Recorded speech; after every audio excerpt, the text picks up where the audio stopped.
Episode 19. The farm had had a fairly successful year, but was still short of money. There were the bricks, sand, and lime for the schoolroom to be purchased, and it would also be necessary to begin saving up again for the machinery of the windmill. Then there were lamp oil and candles for the house, sugar for Napoleon's own table. He forbade this to the other pigs, on the ground that it made them fat, and all the usual replacements such as tools, nails, string, coal, wire, scrap iron, and dog biscuits. A stump of hay and a part of the potato crop were sold off, and the contract for eggs was increased to 600 a week, so that year the hens barely hatched enough chicks to keep their numbers at the same level. Rations, reduced in December, were reduced again in February, and lanterns in the stalls were forbidden to save oil. But the pigs seemed comfortable enough, and in fact were putting on weight, if anything. One afternoon in late February, a warm, rich, appetizing scent, such as the animals had never smelt before, wafted itself across the yard from the little brew house, which had been disused in Jones's time, and which stood beyond the kitchen. Someone said it was the smell of cooking barley. The animals sniffed the air hungrily and wondered whether a warm mash was being prepared for their supper. But no warm mash appeared, and on the following Sunday it was announced that from now onward all barley would be reserved for the pigs. The field beyond the orchard had now already been sown with barley, and the news soon leaked out that every pig was now receiving a ration of a pint of beer daily, with half a gallon for Napoleon himself, which was always served to him in the Crown Derby soup tureen. But if there were hardships to be borne, they were partly offset by the fact that life nowadays had a greater dignity than it had before. There were more songs, more speeches, more processions. Napoleon had commanded that once a week there should be held something called a spontaneous demonstration, the object of which was to celebrate the struggles and triumphs of Animal Farm.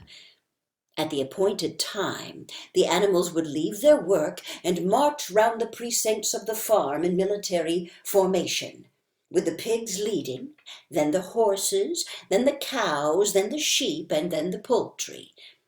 The dogs flanked the procession, and at the head of all marched Napoleon's black cockerel. Boxer and Clover always carried between them a green banner, marked with the hoof and the horn, and the caption, "Long live Comrade Napoleon." Afterwards there were recitations of poems composed in Napoleon's honor, and a speech by Squealer, giving particulars of the latest increases in the production of foodstuffs. And on occasion a shot was fired from the gun.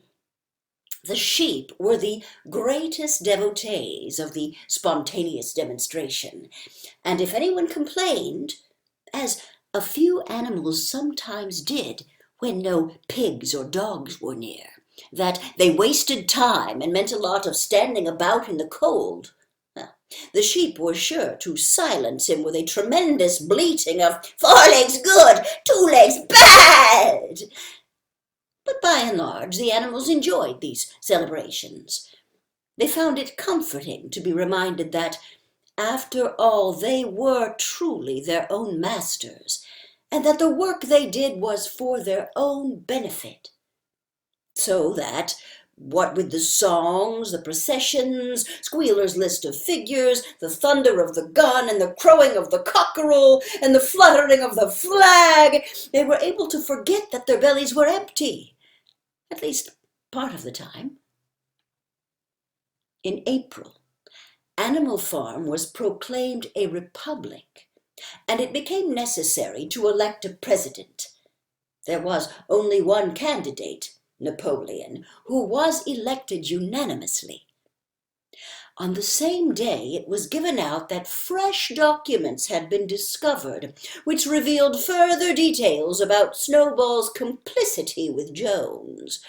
It now appeared that Snowball had not, as the animals had previously imagined, merely attempted to lose the Battle of the Cowshed by means of a stratagem, but had been openly fighting on Jones's side. In fact, it was he who had actually been the leader of the human forces, and had charged into battle with the words, "Long live humanity!" on his lips. The wounds on Snowball's back, which a few of the animals still remembered to have seen, had been inflicted by Napoleon's teeth. In the middle of the summer, Moses the raven suddenly reappeared on the farm after an absence of several years. He was quite unchanged, still did no work, and talked in the same strain as ever about Sugar Candy Mountain. He would perch on a stump, flap his black wings, and talk by the hour to anyone who would listen. "Up there, comrades," he would say solemnly, pointing to the sky with his large beak. "Up there, just on the other side of that dark cloud that you can see.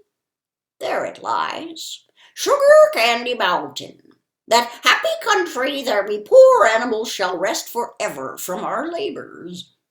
He even claimed to have been there on one of his higher flights, and to have seen the everlasting fields of clover, and the linseed cake and lump sugar growing on the hedges. Many of the animals believed him. Their lives now, they reasoned, were hungry and laborious. Was it not right and just that a better world should exist somewhere else? A thing that was difficult to determine was the attitude of the pigs toward Moses. They all declared contemptuously that his stories about Sugar Candy Mountain were lies, and yet they allowed him to remain on the farm, not working, with an allowance of a gill of beer a day.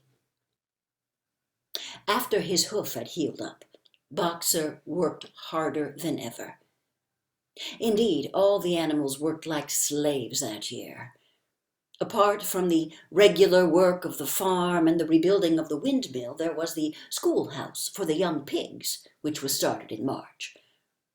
Sometimes the long hours on insufficient food were hard to bear, but Boxer never faltered.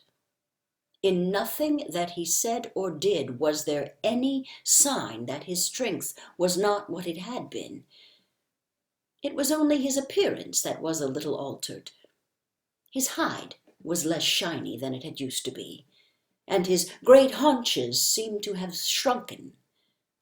The others said, "Boxer will pick up when the spring grass comes on." But the spring came, and Boxer grew no fatter.